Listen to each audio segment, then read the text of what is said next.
Welcome, folks. I am Jaby Koay, joined by ACHARA KIRK. What's up? We just got done watching the teaser to The Eternals from Marvel Studios, and we don't know a whole lot about it. ACHARA read a little bit, I didn't at all, and I was waiting for Cosmic Wonder or Heavy Spoilers to do their videos to break it down and educate me so I can understand better as to what is going on in this new Marvel IP thingy here. Eternals official teaser trailer breakdown, Avengers reference explained from the Cosmic Wonder. If you guys haven't already subscribed to the Cosmic Wonder, please scroll down and hit that link in the description. You can watch the original video, give it an upvote, and maybe subscribe to their channel as well to get more content like this that we're about to check out. What's going on, everybody? It's Warren. Welcome back to the Cosmic Wonder, and this morning we just got the official teaser trailer for the Eternals. This is a lot more than the sneak peek trailer that we got not too long ago. This is a full teaser trailer. It is 2 minutes and 7 seconds long. It was amazing. Visually, this movie is going to be absolutely insane, and there is a lot in this teaser trailer to break down. So let's get started, but first, reminder, only 7 days left in my Stormbreaker giveaway. All you have to do is subscribe to my channel and Cosmic Culture to enter.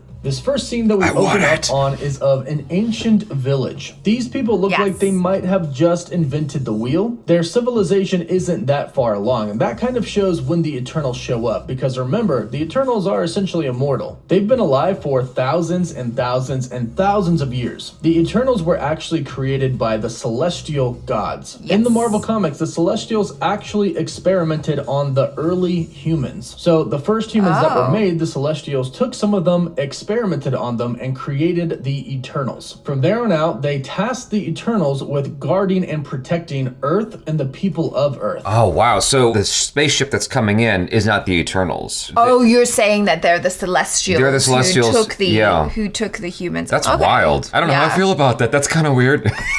So they created the characters. Genetically modified humans and bring them back to Earth and be like, you. Now you are gods. Protect them. Not quite gods, they're immortals. The Celestials are the gods. It's kind of like Greek mythology where you have the gods, but the gods descended from the Titans. So it's like a hierarchy. The Eternals with guarding and protecting Earth and the people of Earth. And this scene is apparently when the Eternals first get to Earth, as we can see their ship here, and we can see the people absolutely shocked to see a huge ship that is invisible come right in front of them. The first Eternals that we see on the ship are Icarus and Sersi. Icarus is looking at the window, kind of marveling at... Just forget everything I just said a second ago. I mean, no, maybe they don't show that, but I mean, that's a cool idea. Yeah. Earth, pun intended. And Sersi comes up and says, "It's beautiful, isn't it?" Further implying that this probably is the first time that the Eternals are arriving on Earth. Fun fact, Sersi is played by Gemma Chan. Gemma Chan was also in the movie Captain Marvel. She played the role of Minerva. Marvel thought that she was so great that she got the main role of Sersi for the Eternals. Now from here we see a few other Eternals and get a glimpse inside their ship. We see Salma Hayek's character Ajax walking down the hall, and she is the leader of the Eternals. I have no idea what's going on with Captain Marvel, but it just seems like they're trying to slowly kind of sweep that under the rug a little bit and be like, well, maybe nothing. No, isn't there a Captain Marvel 2 coming out? Is there really? I thought so. I thought I heard that Brie Larson doesn't want anything to do with Marvel anymore. Oh, really? I don't know. Brie Larson leaving MCU. I thought I heard that. According to outlet sources, the actress won't be around as Carol Danvers for much longer, as the studio plans to replace her as Captain Marvel with either Kamala Khan or Monica Rambeau. They go on to note that this doesn't necessarily mean Larson won't show up as the hero past the Marvels.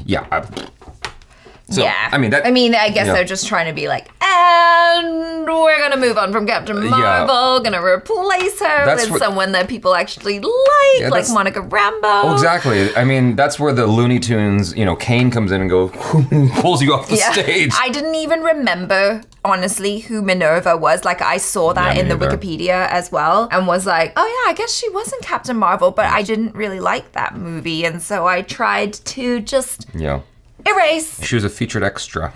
Now she's the lead. Salma Hayek's character Ajax walking down the hall, and she is the leader of the Eternals. It looks like she walks into a room, and in that room we get our first look at Angelina Jolie's Thena, and she looks absolutely insane. Stunning. Thena is the warrior, the fighter of the group, which is very suiting for Angelina Jolie. Now in this room that the Eternals are in, we can see several different things. We get a close-up of Salma Hayek's character and her outfit, and behind her, it looks like there could be some plants in the background. ground. This lady is 50 years old, you guys. What is up? I know I said this in the trailer, but I have to point it out again. I'm just like, what are you eating? What are you drinking? Woman, you're gorgeous. Well, you know what they say. I mean, Latina don't el crack. Okay. Perhaps these plants they actually put on Earth to help the humans kind of start growing trees and vegetation. Although they do kind of look alien-like, so perhaps they could be something from wherever the Celestials created them. We then see two new characters, Brian Tyree Henry's Phastos and Leah McHugh's Sprite. Now in this scene we see Phastos kind of manipulating something. Phastos is the Eternals' master technologist. And although we don't really know what this is, it probably is some type of a tool or technology that he's using for something that I'm sure we'll figure out within the first 2 minutes of the movie. Sure. Is this the dude from Godzilla vs. Kong? Is it the same guy? Yeah. You're right. I hope he's not a conspiracy theorist in this one. Please. Also sitting behind him is Sprite. Sprite is kind of the playful trickster of the group and can cast illusions. And Sprite is actually an adult like someone that's else stuck we in know. the body of a child. And although the MCU doesn't ever completely just do what the comics did, we can assume that all of the Eternals were indeed made at the same time. Then we cut to the Marvel Studios logo, and the first thing that we see is Cersei with the humans on Earth farming. She's helping them. Yes. Then we hear the voice of Salma Hayek's Ajax saying, "We have watched and guided. We have helped them progress." And as she says this, we can actually see one of the Eternals' hands create water on the ground. That's dope. From here, vegetation grows. So again, the Eternals were created to protect and guide the humans, and it looks like that's exactly what they're doing from the very beginning. Are they making water? Or are they pulling water out of the ground? Oh, I don't know.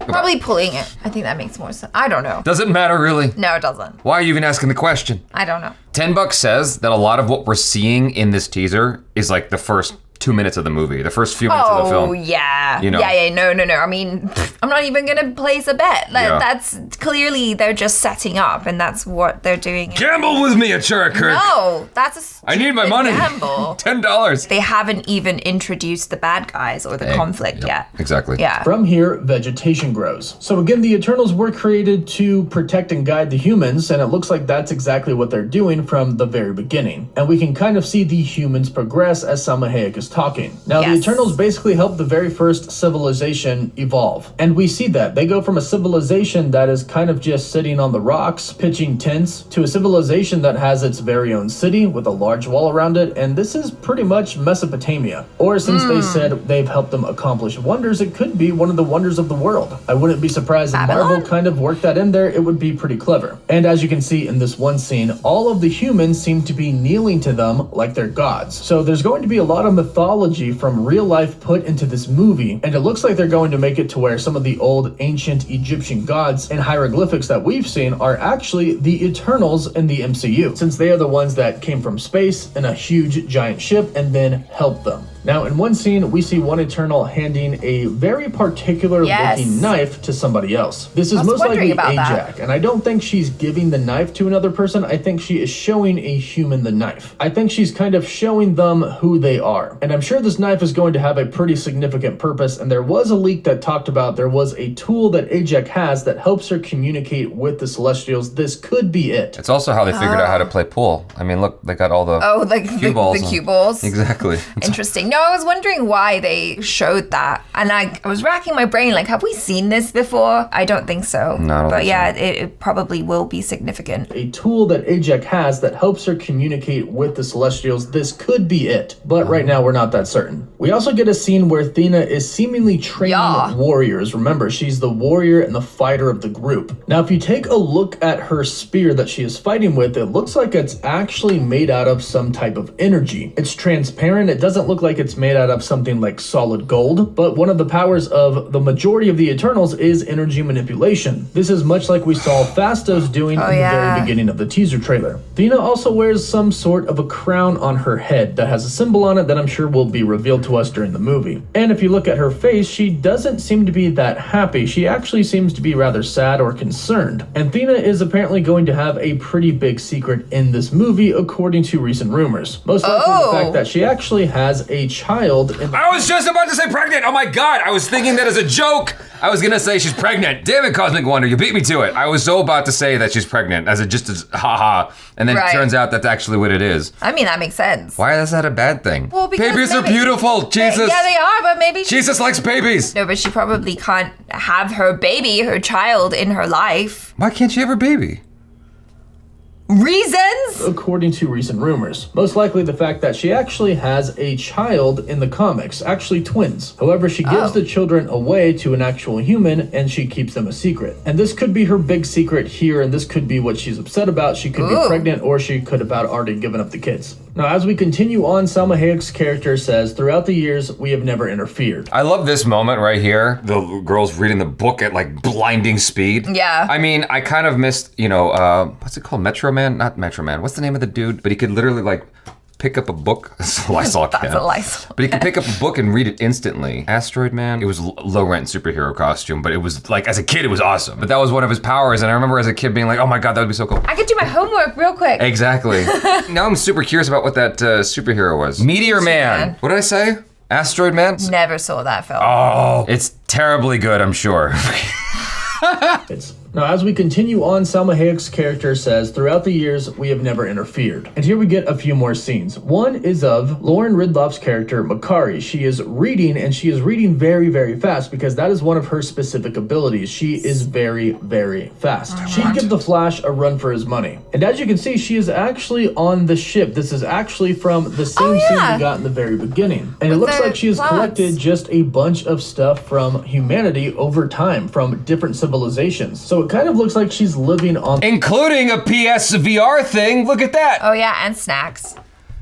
Why does she have a PSVR headset? That's interesting. Because that's cool. She wants to like experience everything. I get it. From humanity over time, from different civilizations. So it kind of looks like she's living on the ship. We have everything from ancient statues of the Egyptian periods to new lamps that actually have light bulbs in them. So this shows you their immortality. They can live for thousands and thousands of years. And it looks like for Makari at least, her goal is to learn as much as she can, even though she was a part of it all. Perhaps she could be searching for something, and she has to search through the history of the people to find out. Now, as Salma Hayek says, we have never interfered. We see Cersei walking through what I'm going to call Mesopotamia, and then we see her in modern times, living amongst the people in like normal clothes. Now, this is what Cersei does. This is who she is. She actually loves people. She loves humanity, and she prefers to live with the people instead of the Eternals. Now, Salma Hayek says we've never interfered, even though they basically built an established civilization and everything is pretty much a result of them helping, but we see humanity start to kind of go at war with each other. And this is where the Eternals don't interfere. It looks like they kind of started them off and then let them go. So we kind of start to see wars here, villages being ransacked, and the Eternals basically just sit back and watch. However, then we hear Ajax say, until now. And there are a few very important scenes that we have to talk about. The first one is of Gilgamesh and another Eternal holding hands. Now, the Eternals holding hands is nice, but that's not what we're looking at here. We're actually looking at what is happening in the background. In the background, it looks like we actually see some sort of a figure.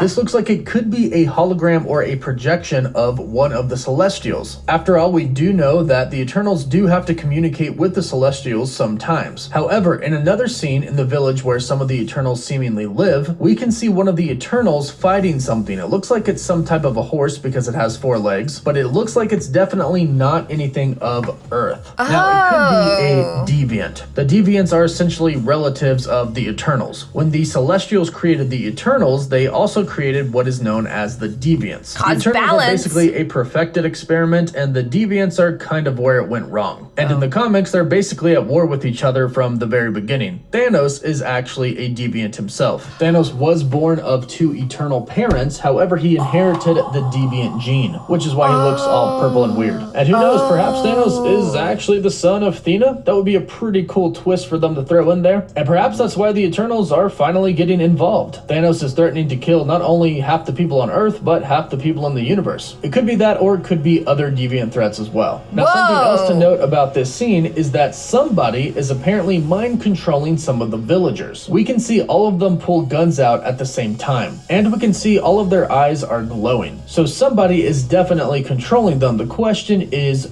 who? It could be one of the Eternals. We don't know all of their powers since the MCU will most likely change what their powers are. Or it could be the villain. How do you do a movie like this in one movie? I think there's gonna be more, no? I don't know, but it seems so epic. I'm like, how do you do this in 2.5 hours? Just how? I'm just flabbergasted because there's like so much here that we didn't even fully clock watching it the first time round, but I'm so glad that we're looking at this because I was all like, oh, we didn't even see the bad guys. And it's like, no, we did. It just kind of flashed by so quickly that we didn't understand really what was going on. But I love that idea that maybe Thanos is Thena's son because that would be a cool link and like it just makes the stakes so much higher and to have that connection. Because I was wondering, like, apart from the movie being set after the snap, I was wondering, like, what the other connections were going to be. But if that is the case, that would be really cool. You just reminded me of, like, a random question that you usually get asked in, like, school. Like, where does the story take place? Mm-hmm. You know, yes. Everywhere, every time. All the times. Now, another awesome scene that we see is with Sersi, Druig, and Makkari. They are all levitating off of the ground, and there's energy going into them and in between them. Now, what they're most likely doing here is forming the Uni-Mind. The Uni-Mind is created when several Eternals come together and join their will and intelligence. They come together and create one giant being created of light, mind, and pure energy. Wow. This is going to be absolutely crazy to see on scene, and it looks like they're probably doing this right before they have to fight the big bad villain at the end of the movie. And then we get a few scenes of Icarus and Sersi. They definitely have some romance going on here. It looks like they start out as a couple, and then they end up eventually getting married. As we can see here, it Indian definitely wedding. looks like a wedding ceremony. And it looks like they're together for a pretty long time. However, it does look like we're going to have a love triangle here because we know that Sersi is also going to be involved with Dane Whitman, aka the Black Knight, played by Kit Harington. Oh, all the Game of Thrones! Stealing all our sisters. What do you mean? Nothing. It does kind of amuse me though that it's like literally Stark boys. To be involved with Dane Whitman, aka the Black Knight, played by Kit Harington. And we actually do have a scene here with Sersi and Kit Harington. It definitely looks like more modern times, so maybe her and Icarus end up breaking up, or who knows. Then we get a pretty awesome scene of Camille Nanjiani's character. Kamal, sorry. Camille. He said Camille. I thought it was Camille. Kumail.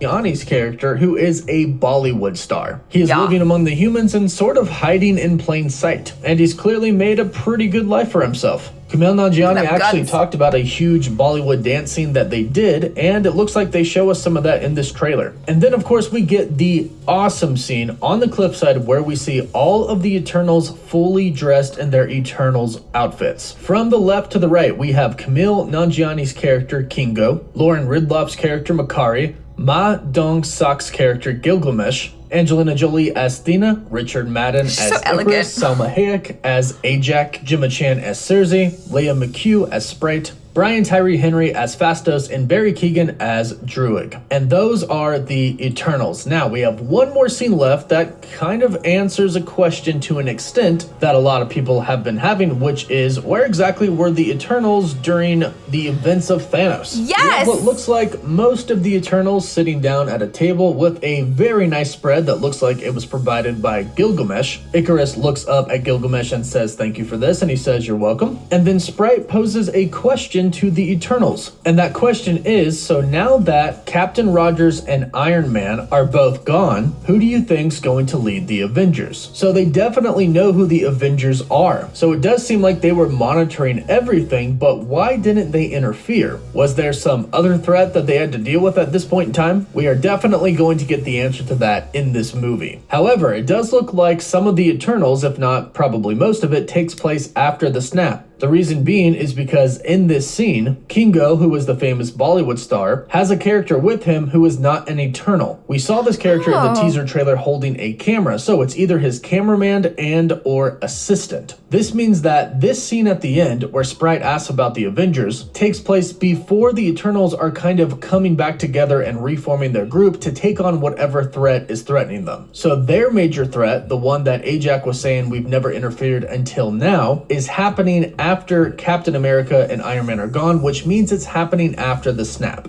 And then of course the final scene is of Icarus saying, I could lead them. I could lead the Avengers. Angelina Jolie kind of rolls her eyes and everybody starts to laugh. And that's the Eternals trailer. And Marvel is really treating us with their teaser trailers. Their teasers are pretty long, over 2 minutes. And they packed so much into this teaser trailer. It was awesome, but let me know what you thought about it. Cool. Yeah, no, I liked that. I learned a lot more about what was going on, you know? This breakdown actually made me even more excited for this movie. A lot of the things they're talking about, I'm like, oh wow, like some of these ideas are so grand. Again, going back to the thing I mentioned in the teaser reaction, like there's this idea I've had kicking around for a long time, and this is like touching on a lot of them. I'm like, oh wow, like I get to see, you know, I come from a place of what haven't we seen in movies yet? Yeah. You know, and so that's sort of what was informing my story, but like here, even though it's not mine, like I get to see like what this, at least this interpretation of it will look like. And it's cool as well because, you know, for them being Eternals and basically being like gods, I guess to humans, they would just be gods to us, right?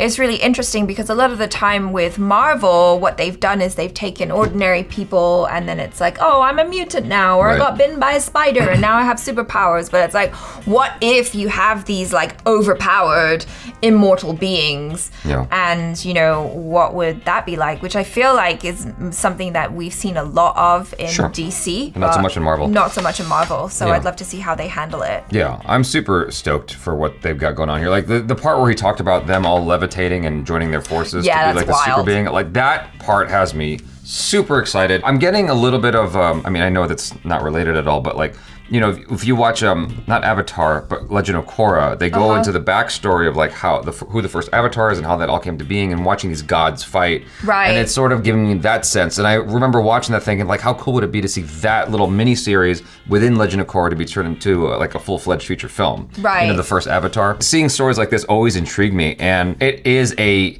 huge hurdle. Like how do you make gods interesting characters that you want to watch for 2 hours? Yeah. I trust Marvel. You guys, thanks so much for hanging out with us. Make sure you subscribe to Cosmic Wonder if you haven't already. Again, scroll down into the description and there's a link to his video and you can give it an upvote and subscribe to his channel. Subscribe here, bell icon, all notifications, please. Thanks so much for hanging out. I'm Jaby Koay. This is ACHARA KIRK. Peace out.